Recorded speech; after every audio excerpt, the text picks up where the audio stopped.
This is All of It. I'm Allison Stewart. Imagine being a sick kid in a hospital in 1930s New York. Maybe you had tuberculosis or scarlet fever. You were probably really scared or bored out of your mind. If you were in Gouverneur Hospital in Lower Manhattan, you could pretend you were flying around New York City because of a government-funded mural that adorned the hospital's pediatric ward. It was called Alice of Wonderland Visiting New York. It was created by an immigrant named Abram Champagner, and it was funding from the Works Progress Administration, the WPA. His mural imagines Alice and friends doing typical New York City things like riding the subway, fishing New York Harbor, visiting Coney Island. This vivid and massive artwork brought color and whimsy into the hospital ward until the hospital was decommissioned in the 1960s and the mural fell into disrepair. But a pair of art conservators managed to access the crumbling building and rescue the mural. It has been restored. It is now on display at the Museum of the City of New York. The exhibit is titled Another Wonderland, Abram Champagner's Alice Mural. Joining us now to talk about it is curator Lily Tuttle. Hi, Lily. How are you? I'm doing well. Who was Abram Champagner? Oh, wow. So his name was Abram August Champagner. And he was born Abram Shereshevitz in Russian Poland to a Jewish family in 1896. So he came over through Ellis Island at about 9.5 years old. And the family settled in Paterson, New Jersey. And he eventually found his way to the Art Students League. And he was part of a very sort of heady, exciting artistic community in New York City in the first decades of the 20th century. He was a member of the Whitney Studio Club, which was a precursor to the Whitney Museum. And he pretty much made his living all throughout the 1920s as, like a workaday artist. He painted murals all over the city, at private homes, offices, clubs. He painted a mural at the 1939 New York World's Fair. He painted at the Breakers Hotel in Palm Beach. And so it was pretty natural, I think, that he applied for this commission in 1935 to paint the children's ward at Gouverneur Hospital. For folks who want to take a look at a little bit of this mural, we've put a couple of images up on Instagram of the exhibit. Go to @allofit WNYC. So what inspired Abram to use the story of Alice in Wonderland?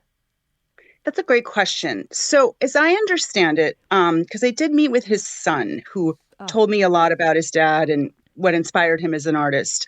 There were a couple things. First of all, Alice Liddell, the real Alice of Alice in Wonderland, had actually come to New York City in 1932. And she made quite a splash when she visited. It was big news at the time. And so Paul Champagner, Abram's son, felt that Alice had been on his mind, that she'd been in the news, and that the idea of New York City being kind of a parallel to Wonderland, really this idea that it's written in the first panel of the mural series, come Alice, I'll show you another Wonderland, that it really clicked for Champagner to put Alice into the context of 1930s New York. Like, what a Wonderland this city was. The other thing I think, too, is that, as a European, and again, this is something that his son imparted to me, he was very interested in traditional children's storytelling, that the kids in the family got a lot of Brothers Grimm and Hansel and Gretel, and definitely Lewis Carroll and the stories of Alice. So that this was part of just kind of a storytelling literary tradition that was part of his upbringing, and then subsequently part of his children's upbringing. How big is the mural? It's huge. So it's 16 panels, and it wrapped the children's ward at Gouverneur Hospital. And if you know Gouverneur Hospital, it's this terracotta sort of cylindrical building on the FDR Drive right before you get to the Manhattan Bridge. And the room was rounded. It's almost shaped like a bullet, like it's rounded at the edge and then long on the ends. And this was a sort of medical breakthrough, a technology that was deemed to be helpful in reducing contagious disease. The circulation of light and air was very important in hospital design at the time. So the mural wrapped the walls, wrapped the rounded walls, wrapped the columns. It was painted oil on canvas. So when it was eventually removed, it came out as 16 separate panels. And one of them in particular, the Central Park Zoo, is very, very long. We actually had to bring it into the building rolled up and then stretch it in the gallery because it was too big to get into the building. So you really have to kind of be in their presence to get the full impact of what this would have been like for the kids, because they are so big and so colorful. And when you kind of stand in the middle of them in aggregate, it has this very compounding experience with all the color and the energy and just the vibrancy of the city that Champagner put into the works. We got a text here that says, I saw these murals just last night. They were fabulous, and I am sure they enchanted the children for whom they were made. One question, are there any theories as to what might have happened to the, quote, missing Statue of Liberty panel? Do you want to fill our listeners in? Well, so there were two panels that we had repainted for the exhibition. It was really wonderful, actually. The conservators at Foreground Conservation, who'd been working on these for decades, really took it on to recreate the works that had been lost. And, you know, we felt that they, better than anyone, understood Champagner's use of color and just the composition and dynamism of the panels. So the two that were missing, one was of a swordfish. That one, it's the one where Alice is catching a swordfish in New York Harbor. That one, when the conservators went into Gouverneur in 1981, in the summer of 1981, it was just gone. It was absolutely missing. And I really don't know what happened. Either it dissolved, like there was a flood or something along those lines, and it just disappeared, or perhaps some vandals took it. We will never know. The other one was unfortunately restored, but it went missing later on. And so that one has also just sort of disappeared to the sands of time. But it is so exciting that in this exhibition, we were able to recreate the full set of 16. And so you get the actual experience and the actual progression that the children would have had at Gouverneur back in the 30s. How did the mural get saved? Well, Gouverneur Hospital, as you mentioned at the outset, lost its accreditation in 1961. The building was pretty much abandoned by 1978 and was slated for an interior demolition the following year. And there was a really important preservationist by the name of Andrew Dolkart, who's still around in New York City, who sort of waved the red flag and said, there is a very important WPA Federal Art Project commissioned children's mural in this space that will be lost if something is not done prior to this interior renovation. And he enlisted the help of a paintings conservator named Alan Ferrance, who, along with his wife, Denise, and a team of young artists and conservators, went in over about a 4-day period at the beginning of August in 1981 and removed each of the panels that remained at the time. It was a labor of love, a labor of commitment, really, to artwork and saving these WPA murals. And it was truly an 11th hour rescue. I worked closely with Denise Ferrance on the exhibition. She's been an incredible supporter of this project.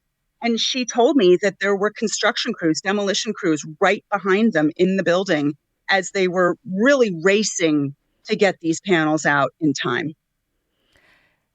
I wanted to talk to you a little bit about creating art for public spaces.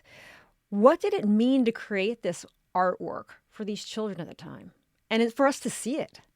Yeah, that is an incredible question. So first of all, I think it's important when I've taken people through the exhibition and, you know, we're standing there in front of the murals, I think it's really important to remember to put yourself in the context of these children and their lives. This was a hospital on the Lower East Side of Manhattan Yeah. during the Great Depression and its aftermath.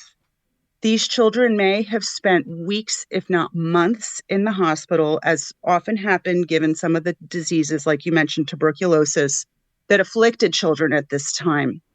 But also, children didn't have access to things like television or iPads or video games or movie nights, all the things that children do have at the, today, to spend time, to pass the time, to lift their spirits, to feel transported out of the hospital space. So, in the absence of that, what Champagnier did was he basically created a portal into the city for the kids, a dynamic, colorful, playful, really rich array of images to help these kids pass the time and feel, lifted out of their settings. As I've said to many people who come through, and, to your listeners, if you come in, I just want you to imagine what it would have felt like to wake up to these murals every single day for weeks, if not months on end. So I think the art making that he did was very empathic.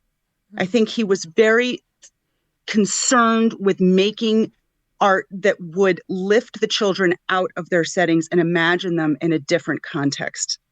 And then just in terms of how unique these are, New York City was actually the greatest recipient of federal art project funding. We have the most murals created for that out of that project, that program. It's interesting. At the time, there were roughly 55 hospital murals painted under the Federal Art Project, about a third of which were painted for children's wards. As we know of now, this is the only mural painted for a children's ward that still exists. The rest are lost. There are murals are found, relocated, rediscovered all the time. But as of today, this is the only WPA era children's ward mural that still exists. So just to get a taste of what that art program was doing for kids, you really have to come and see it at the Museum of the City of New York. And breaking news, it's been Breaking extended, news. yes? Mm-hmm. Yes. So you now have until October 12th to come see another Wonderland. It has been so successful and the response has been so great. You have until October 12th to come and see us at 1220 Fifth Avenue. We're open 7 days a week. We do have a lovely little exhibition catalog with a few essays in it, and including an interview with Champagnier's son. So yes, October 12th is the final day of the exhibition. And the museum is a fine museum, I must say. I love the Museum of New York. It's so great. Thanks, Of course, another Wonderland will be open through October 12th at the Museum of the City of New York. Thanks to Lily Tuttle, Senior Curator at the Museum of the City of New York. Thanks, Lily. Bye. Thank you.